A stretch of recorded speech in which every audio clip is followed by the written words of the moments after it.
Hello everyone, welcome to Magnet Brains. Myself Prateek Karn स्वागत करता हूं आपका अपने यूट्यूब चैनल मैग्नेट ब्रेन्स पर, जहां पर आपको मिलता है क्वालिटी कंटेंट, क्वालिटी एजुकेशन, वो भी बिल्कुल बाकायदा फ्री ऑफ कॉस्ट। केजी से लेकर के क्लास 12 तक का पूरा एजुकेशन सब आपको मिल जाएगा डिटेल्ड वीडियो फॉर्मेट में। और अगर आप हिंदी मीडियम के स्टूडेंट हैं तो फिर आप जानते हैं क्या करना है आपको। मैग्नेट ब्रेन्स का हिंदी मीडियम चैनल भी है, जा करके सब्सक्राइब कर लीजिएगा और एकदम याद से नोटिफिकेशन को ऑन कर लीजिएगा। इससे होता क्या है ना कि जैसे हिंदी मीडियम के चैनल पर कोई भी वीडियो अपलोड होगा, चाहे कोई लाइव क्लास हो, कोई अपडेट हो, कोई रिकॉर्डिंग हो, तो उसकी जानकारियां, उसकी नोटिफिकेशन सबसे पहले आप तक पहुंच जाएंगी। आप किसी भी कंडीशन में कुछ भी मिस आउट नहीं करेंगे। बस एक बात का आप खास ख्याल रखें कि हिंदी मीडियम के चैनल पर क्लास 6 से क्लास 12 तक का पूरा कंटेंट अवेलेबल है। कौन कौन से स्टेट बोर्ड से सर? तो एमपी बोर्ड है, बिहार बोर्ड है, यूपी बोर्ड है, राजस्थान बोर्ड है और दिल्ली बोर्ड है। और अगर आपको ई नोट्स या ई बुक्स चाहिए तो फिर इसी वीडियो के डिस्क्रिप्शन में आपको एक लिंक मिलेगी, जाकर के आप चेकआउट कर सकते हैं। वहां से आप ई नोट्स और ई बुक्स भी बाकायदा अवेल कर सकते हैं। ठीक है, तो चलिए अब जरा कहानी को शुरुआत देने वाले हैं। तो class 12 physics chapter 11 dual nature of radiation and matter के अंदर अब हम आ चुके हैं पार्टिकल नेचर ऑफ लाइट, उसके बाद द फोटोन। यहाँ पे पूरा जो डिस्क्रिप्शन है ना इसका, ये फोटोन के रिस्पेक्ट में किया जाएगा। तो बिना समय लगाए ले करके चलते हैं आपको इसके सारे के सारे इंपॉर्टेंट पॉइंट्स के ऊपर। तो पहले आ जाओ, इसका बेसिक आइडिया क्या है? तो बेसिक आइडिया इसका ये है कि photo electric effect establish the fact that light in interaction with matter behaves as it was made up of quanta या फिर packets of energy, each having energy of h nu के बराबर। ठीक है, इसका बेसिकली मतलब क्या होता है कि हमने इसके पिछले लेक्चर में जो चीजें दिमाग में भी रखवाई थी अपने, वो क्या था कि भैया पहली बात तो ये रख लो कि पार्टिकल नेचर से ही एक्सप्लेन कर सकते हैं फोटो इलेक्ट्रिक थ्योरी को, और दूसरी बात ये रख लो कि वेव थ्योरी बहुत बार फेल हो गई है फोटो इलेक्ट्रिक इफेक्ट को एक्सप्लेन करने में ऑन वेरियस पैरामीटर्स। ठीक है, तो photo electric theory, photo electric effect basically जो है उसमें क्या होता है कि यह सुटेबल रेडिएशन आकर के स्ट्राइक करता है। जैसे मान लीजिए एक मेटल प्लेट है, ठीक है, तो इस मेटल प्लेट के सामने आपने कोई अच्छा खासा सुटेबल सोर्स ऑफ रेडिएशन रखा है। ठीक है, सुटेबल सोर्स ऑफ रेडिएशन का मतलब बेसिकली क्या होता है कि इसकी जो एनर्जी होती है ना वो मेटल प्लेट के वर्क फंक्शन से ज्यादा होती है, और इसका जो अप्लाइड फ्रीक्वेंसी होता है ना वो थ्रेशोल्ड फ्रीक्वेंसी से ज्यादा होता है। ठीक है, तो अगर मैं कभी भी आपके सामने ये वर्ड यूज कर रहा हूं सुटेबल रेडिएशन, ठीक है, अगर मैं आपके सामने कभी भी ये वर्ड यूज कर रहा हूं सुटेबल रेडिएशन, तो सुटेबल रेडिएशन का मतलब क्या होता है इस बात को दिमाग में डाल लेना। ठीक है, अगर मैं आपके सामने ये वर्ड यूज कर रहा हूं सुटेबल रेडिएशन, तो सुटेबल रेडिएशन का मतलब क्या होता है कि इसकी जो एनर्जी होगी वो वर्क फंक्शन से ज्यादा होगी। ठीक है, सुटेबल रेडिएशन है इसका मतलब क्या है कि इसकी जो एनर्जी है this is more than the work function. ठीक है, और इसकी जो अप्लाइड फ्रीक्वेंसी है, इसकी जो अप्लाइड फ्रीक्वेंसी है this is more than the threshold frequency, इसकी जो अप्लाइड फ्रीक्वेंसी है this is more than the threshold frequency. ये वाला फंडा पूरा क्लियर है क्या? यस, ये वाला फंडा पूरा क्लियर है। ठीक है, तो इसमें क्या होता है ना कि हम ऐसे इसको इमेजिन करते हैं as a small small packets of energy आगे ट्रांसफर हो रही है। ठीक है, हम इसको ऐसे इमेजिन करते हैं कि बहुत ही ज्यादा छोटे पैकेट्स ऑफ एनर्जी जो है ना वो आगे ट्रांसफर होती है, उसके बाद ये मेटल प्लेट पे जाकर के स्ट्राइक करती है, तो सब के सब इस तरफ जा रहे हैं। ठीक है, और हर फोटोन जो है ना वो सुटेबल, मतलब हर फोटोन के पास सुटेबल एनर्जी होगी। बिकॉज कैसे, देखो जैसे मान लीजिए इसका जो वर्क फंक्शन है वो है 100 जूल का। ठीक है, विच बेसिकली मींस कि आपको 100 जूल का रेडिएशन चाहिए अगर आप इलेक्ट्रॉन्स को यहां से बाहर निकलवाना चाहते हैं तो। ठीक है, अब ये जो सोर्स ऑफ रेडिएशन है ये सुटेबल तब कहलाएगा जब इसके फोटोन इलेक्ट्रॉन्स को बाहर निकालने में सक्षम हो। ठीक है, अब देखो मेटल प्लेट को चाहिए कम से कम 100 जूल की एनर्जी। अब जो आपके पास सोर्स ऑफ रेडिएशन है, अब जो आपके पास में सोर्स ऑफ रेडिएशन है, मान लो इसकी एनर्जी कितनी है, इसकी एनर्जी अपन मान लेते हैं 120 जूल के बराबर। ठीक है, अगर 120 जूल के बराबर है तो आप चेक कर सकते हैं कि यहाँ पे जो एनर्जी है ना, यहाँ पर जो आपने एनर्जी अप्लाई करी है ना this is absolutely more than the work function. इसका मतलब जो सोर्स ऑफ रेडिएशन है वो सुटेबल सोर्स ऑफ रेडिएशन है। ठीक है, नाउ अगर सुटेबल सोर्स ऑफ रेडिएशन है तो हर फोटोन जो है वो एक इलेक्ट्रॉन को बाहर निकाल करके ले आएगा। ठीक है, तो ये फोटोन जाएगा, इससे इलेक्ट्रॉन बाहर निकल जाएगा, फिर दूसरा फोटोन जाएगा, उससे इलेक्ट्रॉन बाहर निकल जाएगा।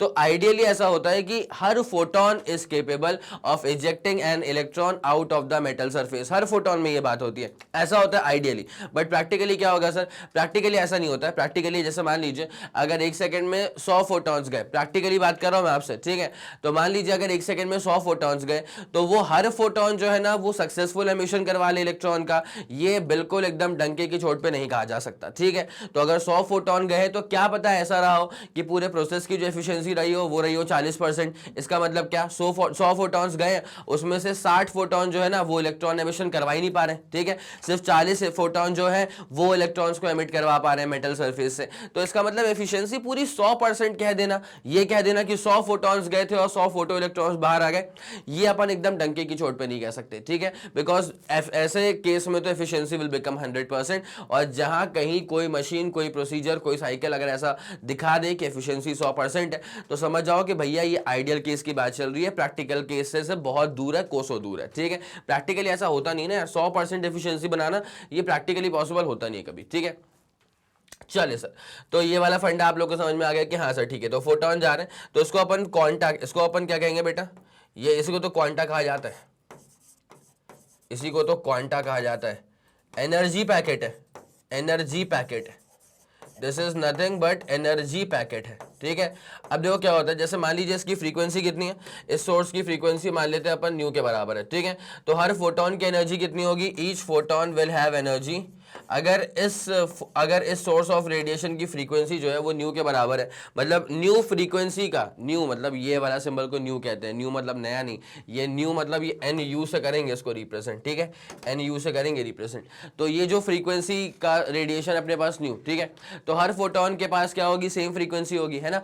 और एनर्जी कितनी होगी, अब if we want to talk in terms of energy तो हमको समझना पड़ता है कि each photon has energy of, भाई क्या होता है इसका फॉर्मूला याद है कि नहीं है, each photon has energy of E is equals to h nu के बराबर, ठीक है। हर फोटोन के पास में एनर्जी कितनी होगी sir, E is equals to h nu के बराबर। अब सर यहाँ पे एच हाइट वाइट तो नहीं है, नहीं भाई एच यहाँ पे हाइट नहीं है, एच होता है यहाँ पे प्लैंक्स कांस्टेंट, एच यहाँ पे क्या होगा बेटा, एच होगा प्लैंक्स कांस्टेंट, ठीक है, एच क्या होगा सर यहाँ पे प्लैंक्स कांस्टेंट। और ये जो प्लैंक्स कांस्टेंट है इसकी वैल्यू क्या होगी सर, इसकी वैल्यू होगी 6.636 10 टू दी पावर माइनस का 34 जूल सेकेंड, ठीक है। अब ये h जो है ना ये बेसिकली एक तरह का प्रोपोर्शनैलिटी कांस्टेंट रहा होगा, तो सर कैसे रहा होगा, अब मैं आपको ना इसकी जो छोटी सी एक कहानी है, इसकी जो बैक स्टोरी है वो तुमको बताता हूँ। देखो हर वेव के पास एनर्जी होती है, होती कि नहीं होती है, बिल्कुल होती है सर, ठीक है। तो every wave has some sort of energy. तो यार वेव के सबसे जो प्यारे फीचर्स है ना वो क्या होता है, उसका वेवलेंथ ऑफ फ्रीक्वेंसी, ठीक है। अगर आप वेव की बात करोगे ना तो वेवलेंथ के बारे में आप सोचोगे वो लाजमी है, उसके बाद आप फ्रीक्वेंसी के बारे में सोचोगे वो भी बिल्कुल लाजमी है। अब यार किस वेव की एनर्जी ज्यादा है, किस वेव की एनर्जी कम है, ये चीज कैसे फिगर आउट की जाएगी, तो सर वो डिपेंड करता है उसकी फ्रीक्वेंसी के ऊपर, ठीक है। किस वेव की एनर्जी ज्यादा है, किस वेव की एनर्जी कम है, this depends directly on the frequency. This depends on what? Sir, this depends on the frequency. किस वेव की एनर्जी ज्यादा है, किस वेव की एनर्जी कम है, this depends directly on the frequency. क्या आप लोगों के दिमाग में ये वाला फंडा पूरा क्लियर हो चुका है? यस सर, ये वाला फंडा पूरा क्लियर हो चुका है। तो अब क्या होगा भाई, जब E प्रोपोर्शनल टू फ्रीक्वेंसी था, जैसे अपन ने इक्वल टू लगाया तभी तो वहां पे आ रहा होगा एक प्रोपोर्शनैलिटी कांस्टेंट, और वो प्रोपोर्शनैलिटी कांस्टेंट को अपन कहते हैं प्लैंक्स कांस्टेंट, ठीक है। उस प्रोपोर्शनैलिटी कांस्टेंट को हम क्या नाम देते हैं बेटा, हम उसको नाम देते हैं प्लैंक्स कांस्टेंट। क्या आप लोग के दिमाग में ये वाला फंडा क्लियर है? यस सर, ये जो रिक्वायर्ड थ्योरी थी ना मेरे ख्याल से क्लियर हो चुकी होगी। और ये सुटेबल रेडिएशन क्या होता है वो तो मैंने आपको यहां पे बताने का प्रयास किया था, ठीक है। इसको ऐसे थोड़ा सा साइड करके डाल लेना, लिख लेना अपनी कॉपी के अंदर, ठीक है। सुटेबल फ्रीक्वेंसी, ये सुटेबल रेडिएशन क्या है ना, अगर आप एनसीईआरटी रीड करेंगे ना तो आपको ये सुटेबल रेडिएशन का शब्द बहुत बार नजर आएगा, ठीक है। और मैं आपको बता दूं देखिए क्या होता है, आप लोग जब पढ़ते हैं तो मुझे ऐसा लगता है कि आप लोग पहले वीडियो से पढ़ते होंगे, है ना, उसके बाद नोट्स बनाते होंगे, उसके बाद फिर आप किसी रिफ्रेशर पे भी जाते होंगे, या तो फिर उल्टा करते होंगे, पहले रिफ्रेशर से पढ़ लिया, कुछ चीजें समझ में आ गई, कुछ चीजें नहीं समझ में आई, फिर आपने ये वाला वीडियो रेफर करा, what ever your cycle is. But मैं आपसे फिर भी कहूंगा कि ना ये जो चैप्टर है dual nature of matter and radiation, इसके लिए मैं आपसे स्पेशली कहूंगा कि प्लीज अपने टास्क में एक पॉइंट ऐड कर लेना कि इसके एनसीईआरटी भी रीड करनी है लाइन बाय लाइन, ठीक है। मतलब ऐसा यूजुअली बायो वाले स्टूडेंट्स को कहा जाता है बायो की बुक्स में एनसीईआरटी में कि भाई वो लाइन बाय लाइन पढ़ना, वहां से क्या सवाल उचक के आ जाते हैं। लेकिन मैं आपको बताऊं dual nature of matter and radiation एक चैप्टर ये हो गया, एक चैप्टर हो गया सेमीकंडक्टर एंड इलेक्ट्रॉनिक डिवाइसेस। इन दो चैप्टर्स का ना मतलब मुझे ये मैं हमेशा बोलता हूं कि भाई मुझे पर्सनली ये दो चैप्टर जो एनसीईआरटी में लिख के रखे हुए हैं ना ये बेहद पसंद पसंद है, क्योंकि इतनी टू दी पॉइंट वहां पे बात करी गई है, सारे एग्जांपल्स इतने सटीक दे के रखे हैं ना कि क्या ही कहना है ना। अच्छा, इसके प्रीवियस चैप्टर्स भी हैं, उनमें भी कोई ऐसी कमी नहीं है भाई, वो सब भी बहुत शानदार लिख के रखे हैं, लेकिन होता है ना किसी किसी चैप्टर में आपको लग जाता है कि यार यहाँ पे तो कुछ अलग ही बात कर दी है, इसलिए मैं आपको कह रहा हूँ dual nature of matter and radiation और सेमीकंडक्टर्स, ये मेक श्योर करना अपने टास्क में ये पॉइंट ऐड कर लेना कि इसके एनसीईआरटी भी लाइन बाय लाइन पढ़नी है। मैं तुमको बता रहा हूँ, you will thank me later, ठीक है। ये बहुत ही जबरदस्त लिख के रखा हुआ है, और मैंने स्लाइड्स में भी जो यहाँ पे टर्म्स यूज करे हुए हैं ना, वो बहुत सारे, देखो क्या हो, जब स्लाइड्स बनती है ना तो we take references from multiple things, ठीक है। हम लोग जो हमने खुद से पढ़ के रखा हुआ है उसको भी हम डाल रहे हैं, जो स्टैंडर्ड लाइंस होती हैं जो कि सब एक्सपेक्ट करते हैं वो सब तो अपन डाल ही रहे हैं, ठीक है। ये वाला फंडा आ गया समझ में? यस सर, ये वाला फंडा आ चुका है समझ में। तो बेटा एक बार जरा इसका स्क्रीनशॉट लो, फिर अपन कहानी में आगे बढ़ते हैं। चलें फिर आगे बढ़ें, कोई दिक्कत वाली बात तो नहीं है। यस है वाला फंडा पूरा क्लियर है। तो photo electric effect establish the fact that light in interaction with matter behaves as if it is made up of quanta, ठीक है। क्वांटा मतलब वही पार्टिकल नेचर, वेव नेचर से आप फोटो इलेक्ट्रिक इफेक्ट को एक्सप्लेन नहीं कर सकते, ठीक है। तो establish the fact that light in interaction with matter behaves as if it is made up of quanta या फिर पैकेट्स ऑफ एनर्जी, ठीक है। क्वांटा या फिर पैकेट्स ऑफ एनर्जी, इसको अपन फोटोन कहते हैं, ठीक है। और सबकी एनर्जी कितनी होगी सर? h इंटू न्यू के बराबर होगी सबकी एनर्जी, जहां पर h होता है प्लैंक्स कांस्टेंट, जहां पर h क्या होता है? प्लैंक्स कांस्टेंट, और न्यू क्या होता है? न्यू होता है फ्रीक्वेंसी ऑफ लाइट, ठीक है। h हो गया प्लैंक्स कांस्टेंट, न्यू क्या हो गया? Frequency of light. अच्छा, आइंस्टाइन की यहां से बातें शुरू होती है। तो Einstein also made an important conclusion that light quantum can be associated with momentum, ठीक है। लाइट क्वांटम जो होता है ना, उसके पास मोमेंटम भी होता है, और यहाँ पे जो फॉर्मूला डेवलप हुआ है वो हो गया h न्यू बाई c के बराबर, जहां पे c होता है वेलोसिटी ऑफ लाइट, ठीक है। अब इसको ना मैं आपको बताऊं एक बहुत ही शानदार सी जानदार सी चीज के बारे में। देखो बेसिकली क्या होता है ना, अगर आप लैम्डा पर फोकस करें तो लैम्डा होता है h अपॉन p, ये डी ब्रॉगली वेव से बेसिकली आता है, तो इसको अपन को डिटेल में पढ़ना है नेक्स्ट वाले लेक्चर के अंदर। वैसे भी नाउ पी का मतलब क्या होता है सर? Linear momentum. पी का मतलब सर क्या होता है? Linear momentum. और लीनियर मोमेंटम अगर ये है तो मोमेंटम का बेसिकली फॉर्मूला क्या होता है sir? Mass into velocity. What is the formula for momentum? Sir momentum का फॉर्मूला होता है मास इंटू वेलोसिटी के बराबर, ठीक है। तो यहाँ पे अब ये जो एनर्जी होती है ना, एनर्जी जो होती है किसी भी वेव की, वो होती है एच न्यू के बराबर, ठीक है। एच न्यू के बराबर, ये इसकी एनर्जी भी होती है, इस बात का भी आप खास ख्याल रखें। ऐसे क्या है, ऐसे मिलते जुलते बहुत सारे रिलेशन डेवलप हो जाते हैं यहाँ पे, ठीक है। A definite value of energy as well as momentum gives a strong indication that the light quantum is a particle which was later named as photon, ठीक है। भाई देखो, अगर अपन सिर्फ वेव थ्योरी पर फोकस करें, ठीक है, अगर हम सिर्फ वेव नेचर पर फोकस करें तो वहां पर मास का आना कुछ सूट नहीं करता, ठीक है। वेव में अगर मैं मास को डाल दूंगा तो मतलब वेव का फंडा है कि उसमें अगर मैंने मास को डाल दिया तो वो क्या है कि पूरा प्रॉपर वेव थ्योरी नहीं रहता, ठीक है। तो यहां पे क्या होता है, अगर मास वगैरह आ गया है ना, अगर मास की हम बात कर रहे हैं किसी फॉर्मूले के अंदर, तो फिर वो वेव से हट करके पार्टिकल नेचर की तरफ का इशारा करता है। बोले हाँ कि ना? ऐसे अगर मान लीजिए आपका एक इक्वेशन है जहां पे सिर्फ लैम्डा ऑफ फ्रीक्वेंसी के टर्म्स आ रहे हैं, ठीक है। अगर सिर्फ लैम्डा ऑफ फ्रीक्वेंसी के टर्म्स आ रहे हैं मतलब ये डायरेक्ट इंडिकेशन है कि वेव की थ्योरी की तरफ अपन बढ़ना चाह रहे हैं, ठीक है। लेकिन अगर मास का इंडिकेशन आ रहा है, इसका मतलब क्या है कि पार्टिकल थ्योरी की तरफ हम बढ़ना चाह रहे हैं। तो यहां पे आप देख सकते हैं कि the definite value of energy as well as momentum, momentum के अंदर क्या आ गया? Mass into velocity. तो gives a strong indication that light quantum is a particle, which was later named as photon, ठीक है। तो जो लाइट पार्टिकल था ना, इसको अपन ने बाद में नाम क्या दे करके रखा है सर? फोटोन का नाम दे करके रखा है, ठीक है। The particle like behaviour of light was later on confirmed by the experiments of A.H. Compton on scattering of X rays, ठीक है। जो पार्टिकल बिहेवियर ऑफ लाइट है ना, ये बाद में एक्सपेरिमेंटली कंफर्म्ड भी हो चुका है, ठीक है। The particle behavior of light was later on confirmed by experiments of A.H. Compton, ठीक है। तो यहाँ पे एक बात तो श्योर है कि सर पार्टिकल नेचर होता है लाइट के पास में, जो कि एक्सपेरिमेंटली भी कंफर्म्ड हो चुका है। तो मैं चाहूंगा एक बार आप इसका स्क्रीनशॉट लेंगे, उसके बाद कुछ बहुत ही इंपॉर्टेंट से पॉइंट्स के ऊपर मैं आपको लेकर के चलता हूँ, ठीक है। ये वाला फंडा पूरा क्लियर हो गया? यस सर, ये वाला फंडा जानदार शानदार तरह से क्लियर आउट हो चुका है। The photon picture of electromagnetic radiations and the characteristic properties of photons are given below. तो यहां से जो कैरेक्टरिस्टिक प्रॉपर्टीज होती है ना फोटोन की, उस पर अपन डिस्कशन अपना शुरू करने वाले हैं। किसकी बेटा? कैरेक्टरिस्टिक प्रॉपर्टीज जो होती हैं फोटॉन्स की, उन पे अपन डिस्कशन जो है अपना वो शुरू करने वाले हैं। Okay sir, characteristic properties of photons.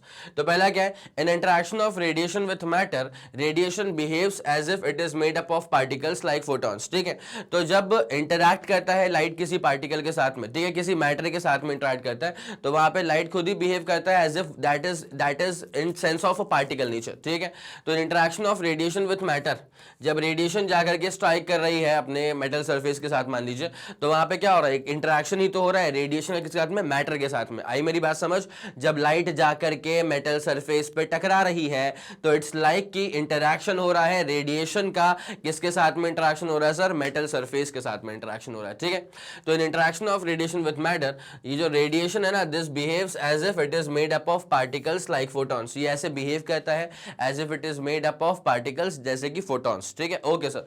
Each photon, अब ये एनर्जी और मोमेंटम, ये दो ऐसे सॉलिड फीचर थे जो कि आपको बोलते हैं कि हाँ भाई, आपको खुद भी इशारा करते हैं कि हाँ भाई लाइट का पार्टिकल नेचर तो है कुछ ना कुछ। ठीक है, बिकॉज मोमेंटम आ रहा है, एनर्जी आ रही है। तो ईच फोटोन हैज एनर्जी, कितनी एनर्जी होगी हर फोटोन के पास में सर, तो each photon has energy of E equals to h nu, जिसमें अपन इसको hc बाई लैम्डा के टर्म्स में खोल सकते हैं। ठीक है सर, ये hc बाई लैम्डा के टर्म्स में कैसे खोला गया इसको, देखो भाई, अगर आपको वेलोसिटी ऑफ लाइट निकालनी है ना, तो velocity of light is equals to lambda into frequency, बोलो हाँ कि ना।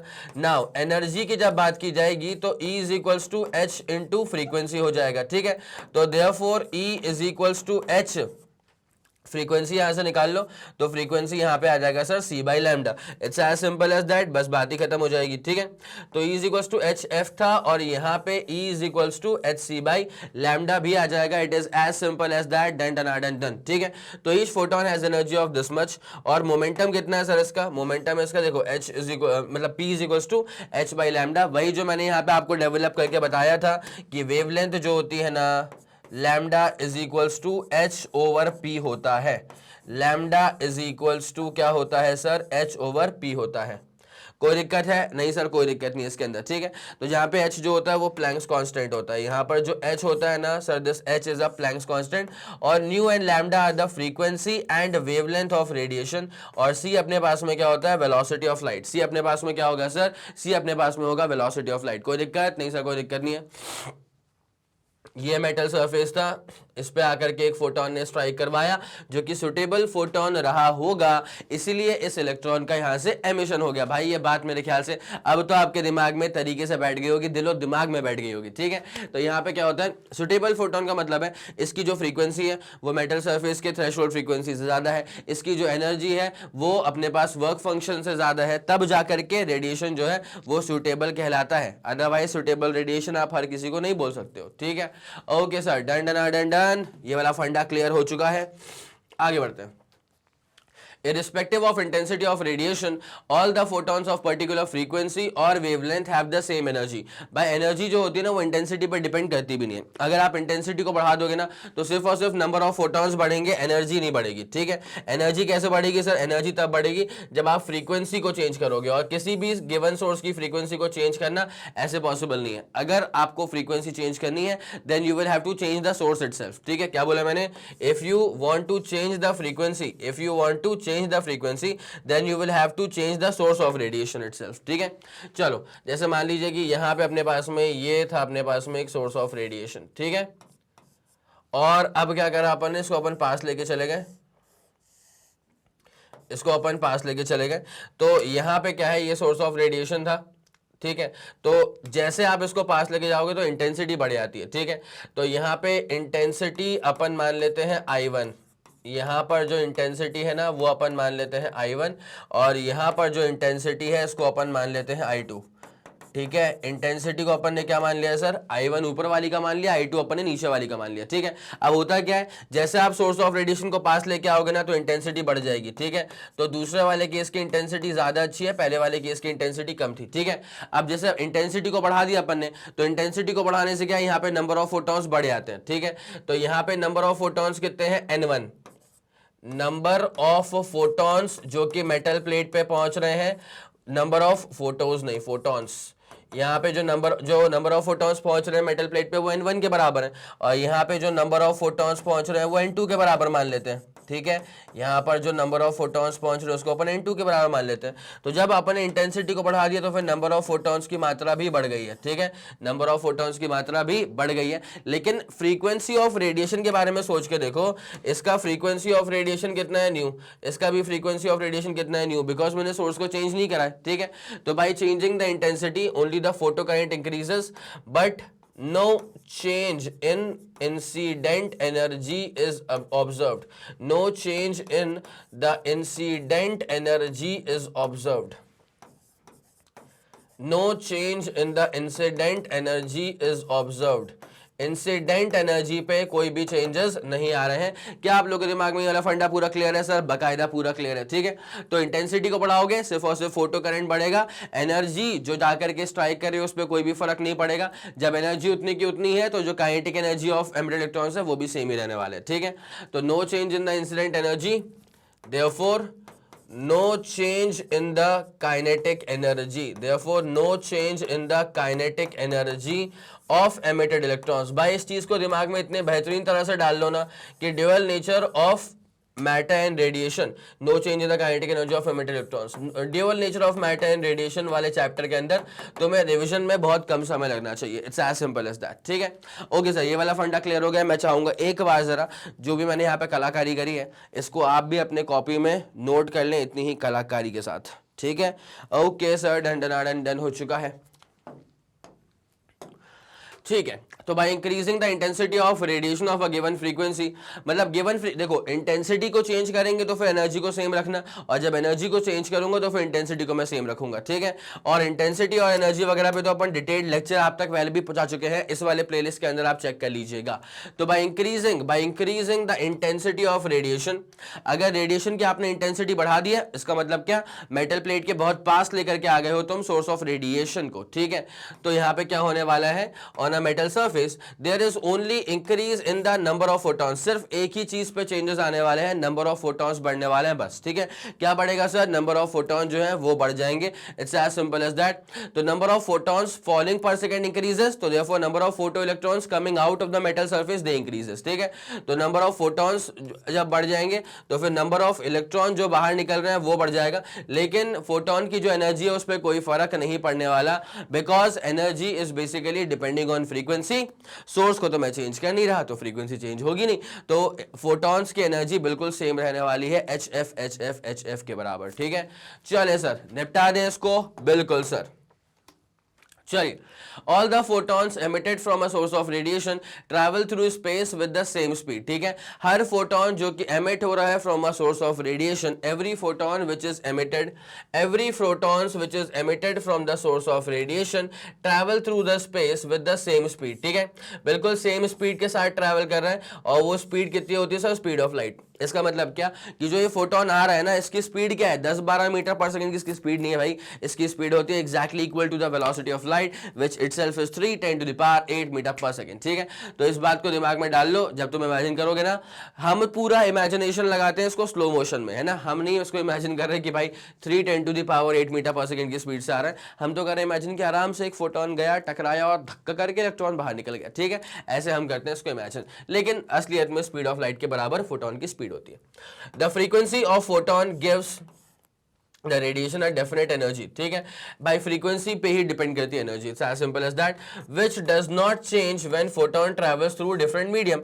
भाई जब फोटोन डिफरेंट मीडियम में ट्रैवल करेगा ना तो मीडियम को चेंज करने से वेवलेंथ पे फर्क पड़ता है, लेकिन फ्रीक्वेंसी पे कोई फर्क नहीं पड़ता, देयरफॉर एनर्जी पे कोई फर्क नहीं पड़ता। तो सिक्स्थ वाले का जो एक्सप्लेनेशन है वो ये है कि बाई चेंजिंग द मीडियम, जैसे मीडियम चेंज होगा ना तो उससे क्या होगा सर? जैसे मीडियम चेंज होगा ना सर तो उससे फ्रीक्वेंसी पे कोई फर्क नहीं पड़ता, हाँ वेवलेंथ चेंज हो जाएगा, वेव और फोटोन की स्पीड चेंज हो जाएगी, ठीक है। तो by changing the medium, the wavelength and velocity of the photon changes, the wavelength and velocity of the photon changes, wavelength भी चेंज हो जाएगा, वेलोसिटी भी चेंज हो जाएगी, the wavelength and velocity of the photon changes, लेकिन किसी भी तरह का फ्रीक्वेंसी पे कोई फर्क नहीं पड़ने वाला है, ठीक है। But there will be no change in the frequency, but there will be no change, but there will be no change in the frequency. But there will be no change in the frequency. अब जरा ध्यान दीजिएगा, अगर frequency पे कोई changes नहीं आने वाले तो एनर्जी पर भी कोई चेंजेस नहीं आने वाले. So there will be no change in the frequency, therefore energy also remains constant. Therefore the energy of incident radiation also remains constant. Therefore the energy of incident radiations, therefore the energy of incident radiations, therefore the energy of incident radiations also remains constant. Therefore the energy of incident radiations also remains constant. It is as simple as that. मेरे ख्याल से ये वाला फंडा पूरा clear हो चुका होगा. मीडियम को चेंज करेंगे तो वेवलेंथ वगैरह चेंज होगा, वेलोसिटी वगैरह चेंज होगा, लेकिन फ्रीक्वेंसी पे कोई फर्क नहीं पड़ेगा. और जब फ्रीक्वेंसी चेंज नहीं हुआ तो एनर्जी पर भी कोई फर्क नहीं पड़ा. ये वाला फंडा पूरा क्लियर है, ये सब पूरा क्लियर है. अगला पॉइंट यहाँ पे क्या लिख के रखा हुआ है सर? अगला पॉइंट ये है कि the velocity of photon in different media is different which is due to change in its wavelength. ठीक है भाई, अलग अलग मीडियम में फोटोन की जो वेलोसिटी है वो अलग अलग होती है. वो इसलिए अलग अलग होती है बिकॉज जैसे मान लीजिए अगर फोटोन करके एंटर कर गया है ग्लास इंटरफेस के अंदर, ठीक है, ग्लास वाले मीडियम के अंदर, तो ग्लास बेसिकली डेंसर मीडियम हो चुका है. और अगर मीडियम डेंसर हो जाता है तो वहां पे जो लाइट की वेलोसिटी है ना वो कम हो जाती है. It is as simple as that. ठीक है, आ गया ये वाला पूरा फंडा समझ में सर? बिल्कुल आ गया, जानदार शानदार तरह से आ गया. ठीक है, चलिए moving on. The rest mass of a photon is zero. एक फोटोन का जो रेस्ट मास होता है वो जीरो के बराबर होता है. सर ये रेस्ट मास और वेरिएबल मास ये दो फंडे होते हैं यहाँ पे. ठीक है, और इसमें क्या होता है ना, जैसे मान लीजिए अगर कोई बॉडी है, इफ अब बॉडी नहीं पार्टिकल की बात करता हूं, पार्टिकल. ठीक है, अगर कोई पार्टिकल है जो मूव कर रहा है with a velocity which is comparable to velocity of light, ठीक है, तब जाकर के उसकी वेलोसिटी, उसका जो मास है ना, इनफैक्ट उसका मास भी चेंज होना शुरू हो जाता है. तो if a particle of rest mass, rest mass का मतलब नाम से ये सेल्फ एविडेंट है, सेल्फ क्लियर है. रुका हुआ है जब बॉडी तब उसका जो मास होगा उसको बोलेंगे रेस्ट मास. ठीक है, तो if a particle of rest mass m not moves with, when a particle of rest mass m naught moves with a velocity, moves it with a velocity v. अच्छा, ये जो वेलोसिटी है ना ये है comparable to velocity of light. ठीक है, this velocity v is comparable to velocity of light. This velocity v is comparable to velocity of light. भाई तुलना इसकी की जा सके ऐसी वेलोसिटी से इस बॉडी को फेंको. जैसे मान लो अगर तुम मुझे बोलो कि सर बुलेट ट्रेन की जो स्पीड है क्या वो comparable to velocity of light है? नहीं है भाई. तुम ये समझो, मैं समझता हूं कि अभी जो हम देखते हैं ना उसमें बुलेट ट्रेन की स्पीड बहुत तगड़ी होती है, लेकिन फिर भी आप सोचे कि आप कंपेयर किससे करना चाह रहे हैं? आप कंपेयर करना चाह रहे हैं with velocity of light top speed 3×10⁸ metre per second. ठीक है, तो बुलेट ट्रेन की स्पीड भी is not comparable to the velocity of light. ठीक है, चलो. तो if a particle of rest mass m naught moves with a velocity v which is, अच्छा velocity जो है ना which is comparable to c, then its mass becomes a variable. then इसका जो mass है ना its mass varies. then its mass varies according to the relation. then its mass varies according to the relation. तब इसका मास जो है ना sir, इसका मास वेरी कर जाएगा, इसका मास चेंज हो जाएगा. Its mass varies according to the relation. Sir what is the required relation? किस रिलेशन के अनुसार इसका मास वेरी करता है? तो सर इसका मास वेरी करता है, ये रहेगा इसका relation, m is equals to m nought. भाई मेरी बात समझना, m नॉट अपने पास में रेस्ट मास है. ठीक है, m नॉट अपने पास में क्या है सर? रेस्ट मास है. m अपने पास में क्या है? वेरिएबल मास है. m is equals to m nought upon, यहाँ पे आ जाएगा under root of, m is equals to m nought upon, यहाँ पे आ जाएगा under root of 1 minus, sir क्या होता है? v square by c square. ठीक है, 1 minus v square by c square. This is the relation जो आपको बताता है कि भैया जब कोई बॉडी मूव करती है with a velocity which is comparable to velocity of light तो उसका मास जो है ना वो कांस्टेंट नहीं रहता, उसका मास भी वेरी करना शुरू कर जाता है. उस बॉडी का जो मास है वो भी वेरी करना शुरू कर जाता है. बोले हाँ कि ना? ये वाला फंडा चमका? यस सर, ये वाला फंडा बहुत ही जानदार शानदार तरह से चमक गया. ठीक है, चले sir, okay. The rest mass of a photon is zero, ये बात बिल्कुल सही है। और अगर बॉडी वो पार्टिकल अगर मूव करना शुरू कर दे with a velocity comparable to velocity of light, तो ये वाला फॉर्मूला है जिससे कि वेरिएशन होता है, ठीक है। अब देखो यहाँ पे बेसिकली इसका रेस्ट मास जीरो क्यों हो गया, because what you are talking about is a photon, ठीक है। और फोटोन की जो स्पीड है वो तो एक्जैक्टली वेलोसिटी ऑफ लाइट के बराबर है, तो भाई v और c दोनों बराबर हो गए, तो ये रेशियो 1 हो गया, 1 - 1 करेंगे 0 हो जाएगा। तो m नॉट की वैल्यू यहाँ पे क्या हो जाएगी सर, 0। जहां पे लिखा हुआ है कि m not is the rest mass of the particle as a photon moves with the speed of light. Photon जो है ना ये तो मूव करता है with a speed which is equal to the speed of the light. तो जैसे आपने इसमें यहाँ पे पुट करी चीजें, तो अपने पास m नॉट की वैल्यू कितनी आ जाएगी सर, 0 के बराबर, बस कहानी खत्म हो जाएगी। तो रेस्ट मास जो है ना फोटोन का वो क्या हो जाएगा, 0 हो जाएगा, ठीक है। मेरे ख्याल से ये वाला फंडा पूरा क्लियर हो गया आप लोग के दिमाग में, जल्दी मुझे कंफर्मेशन दे दीजिएगा। ये वाला फंडा पूरा क्लियर है क्या? यस सर, जानदार शानदार तरह से क्लियर है सर, कोई दिक्कत नहीं इसके अंदर, ठीक है। चलो तो अब इसका 9th वाला पॉइंट चेक कर लेते हैं इसका। तो photons are not deflected by electric and magnetic fields. भाई देखो अगर इलेक्ट्रिक और मैग्नेटिक फील्ड से ये डिफ्लेक्ट नहीं हो रहे हैं, इसका मतलब दे आर इलेक्ट्रिकली न्यूट्रल। जैसे मान लीजिए फॉर एग्जांपल अगर अपन ना स्कैटरिंग की अगर मैं बात तुमसे करूं ना, तो ये टॉपिक को कवर करा गया एटम चैप्टर के अंदर बहुत प्यार से, ठीक है। जैसे मान लीजिए फॉर एग्जांपल अगर रेडियो एक्टिविटी हो रही है, ठीक है, तो रेडियो एक्टिविटी में जिन पार्टिकल्स का एमिशन हो रहा है, रेडियो एक्टिविटी का मतलब क्या होता है, एक हैवी न्यूक्लियस का डिसइंटीग्रेट हो जाना, ठीक है। एक हैवी न्यूक्लियस का मतलब क्या होता है कि उसके अंदर बहुत सारे प्रोटॉन्स हैं, बहुत सारे न्यूट्रॉन्स हैं।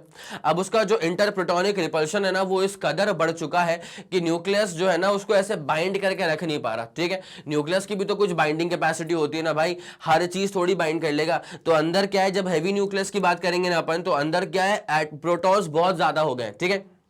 अब जब प्रोटॉन्स की मात्रा बहुत ज्यादा हो जाएगी तो वो जो इंटर प्रोटॉनिक रिपल्शंस हैं वो बहुत तगड़े हो जाएंगे। और जब प्रोटॉन्स में रिपल्शन होता है ना तो फिर दे टेंड टू एक्सपैंड, ठीक है, and they tend to blast even. तो यहाँ पे क्या होता है कि ये जो न्यूक्लियस है वो उसको बांध नहीं पाता, तो वो क्या है धीरे धीरे डिसइंटीग्रेट होना शुरू हो जाता है। ये होता ही हैवी न्यूक्लियस के अंदर, ठीक है। ऐसे नॉर्मल आइटम्स में ये देखने को नहीं मिलेगा। ये जो रेडियो एक्टिविटी का फिनोमेना है ये देखने को ही मिलता है हैवी न्यूक्लियस के अंदर, ठीक है। तो यहाँ पे क्या होता है, जब भी कोई हैवी न्यूक्लियस है जब वो डिसइंटीग्रेट हो रहा था ना, तो वहां से जो पार्टिकल्स निकल रहे थे ना उसमें से कुछ अपने पास क्या देखा गया था कि कुछ जो थे ना अपने पास वो चले गए थे ऐसे पॉजिटिव वालों के पास, ठीक है, पॉजिटिव प्लेट के पास। कुछ जो थे ना सर वो जाकर के डिफ्लेक्ट हो रहे थे ये नेगेटिव वालों के पास। तो आपको ये समझ में आता है कि ठीक है सर, जो भी एंटिटी अगर पॉजिटिव प्लेट में जा रही है मतलब वो एंटिटी खुद नेगेटिव रही होगी, और जो एंटिटी नेगेटिव प्लेट के पास में जाकर के चिपक रही है वो एंटिटी खुद पॉजिटिव रही होगी। तो ये इसका मसला होता है, ठीक है। तो डिफ्लेक्शन तो आपको तभी दिखेंगे ना, डिफ्लेक्शन आपको तभी दिखेंगे जब इसके पास चार्ज हो, ठीक है। अच्छा अब उसमें क्या हुआ था, कुछ ऐसे थे जो कि they went straight without any deflection, they went straight. तो जो एकदम स्ट्रेट चले गए ना वो न्यूट्रल थे, ठीक है। जो एकदम स्ट्रेट जा रहे हैं ना they are basically neutral radiations. They are basically what kind of radiations, मैं हट रहा हूं बेटा, हट रहा हूं, एक सेकेंड रुक जाओ। They are basically neutral radiations, ठीक है। तो न्यूट्रल रेडिएशंस है तो they won't be deflected by any sort of electric और मैग्नेटिक फील्ड, ठीक है। तो photons are not deflected by electric and magnetic fields. ये तो अपना ऑब्जर्वेशन था, ये तो अपना ऑब्जर्वेशन था कि फोटोन जो होता है ना ये डिफ्लेक्ट ही नहीं होता है, ना ही इलेक्ट्रिक फील्ड से ना ही मैग्नेटिक फील्ड से, डिफ्लेक्ट ही नहीं होते। तो ये आपको ये बताता है कि फोटॉन्स आर इलेक्ट्रिकली न्यूट्रल। इसका मतलब क्या होता है कि फोटोन जो होते हैं ना अपने पास में वो होते हैं बाकायदा इलेक्ट्रिकली न्यूट्रल। बोलो हाँ कि ना, ये वाला फंडा पूरा क्लियर है, उम्दा तरह से क्लियर है सर, एक तरफा तरह से क्लियर है, ठीक है। Okay, in a photon particle collision such as photon electron collision the energy and momentum are conserved। जब भी फोटोन और किसी पार्टिकल का कोलिजन होता है तो यहाँ पे जो एनर्जी होती है, मोमेंटम होता है, ये एनर्जी और मोमेंटम दोनों कंजर्व्ड रहते हैं। However the number of photons में नॉट बी कंजर्व। भाई देखो एनर्जी कंजर्व रहेगी, मोमेंटम कंजर्व रहेगा in accordance with law of conservation of energy and law of conservation of momentum, ठीक है। वो दोनों कंजर्व रहेंगे, लेकिन नंबर ऑफ फोटॉन्स की मात्रा कंजर्व नहीं होती है। कभी कभी क्या होता है, जब कोलिजन होता है ना फोटोन का और पार्टिकल का, तो एक फोटोन जो है ना वो अब्सॉर्ब भी हो जाता है, ठीक है। अगर किसी फोटोन को किसी पार्टिकल ने अब्सॉर्ब कर लिया तो आगे निकलने वाले फोटॉन्स की मात्रा कम हो जाएगी। ऐसे देखो 100 फोटॉन्स आए, एक पार्टिकल से कोलिजन हुआ, एक मैटर से कोलिजन हुआ, और 100 में से 10 फोटॉन जो है ना वो पार्टिकल नहीं आया, उस मैटर ने अब्सॉर्ब कर लिए, तो कितने बचे, 90 बचे ना।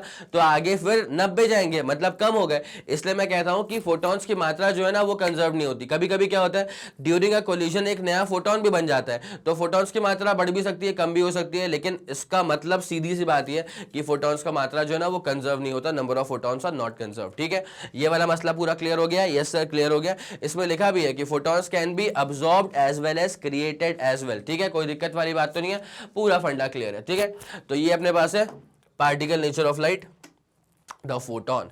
इसी के साथ खत्म होता हुआ ये शानदार सा लेक्चर। उम्मीद करता हूं कि आपको हर एक बात जानदार शानदार तरह से समझ में आ गई होगी। अगर आपको लगता है कि इस वीडियो ने आपकी हेल्प करी है तो बनता ही है कि आप इस वीडियो को लाइक करेंगे, उसके बाद इस वीडियो को फैला दो अपने सारे मित्र मंडल में। सबको ये बात मालूम चल जानी चाहिए कि मैग्नेट ब्रेन्स के चैनल पर प्लेलिस्ट में फिजिक्स में क्या क्या शानदार चीजें ऐड हो चुकी हैं और क्या जबरदस्त चीजें आप तक और भी जल्द से जल्द पहुंचने वाली हैं। अगर आपका कोई भी फीडबैक है या सजेशन है, तारीफ है या बुराइयां हैं या जो कुछ भी है, तो बड़े प्यार भरे शब्दों में अपनी सारी बातें आप मुझ तक पहुंचा सकते हैं यूजिंग द कमेंट सेक्शन। मैं और मेरी पूरी टीम सुपर एक्टिव रहेगी। हम लोग बाकायदा सारे कमेंट्स को चेक करते हुए चलते हैं, बिकॉज आपके ही फीडबैक पे काम करके वीडियोस की जो क्वालिटी है वो टॉप नॉच लेवल तक पहुंचती है और फिर हम आप तक डिलीवर कर पाते हैं। ठीक है, इसी के साथ खत्म करेंगे इस पूरे वीडियो को। और जैसे कि आप सब लोग जानते हैं कि मैग्नेट ब्रेन्स जो प्रोवाइड करता है वो English medium as well as Hindi medium वाली classes with entire full complete syllabus coverage. उसके बाद CBSE board, Delhi board, Bihar board, UP board, MP board, Rajasthan board और वैदिक मैथ्स क्रैश कोर्स और स्पोकन इंग्लिश। इसके अलावा अगर आपको कोई भी इंफॉर्मेशन चाहिए तो आप मैग्नेट ब्रेन्स के ऑफिशियल वेबसाइट पर जाकर के विजिट कर सकते हैं। Thank you so much.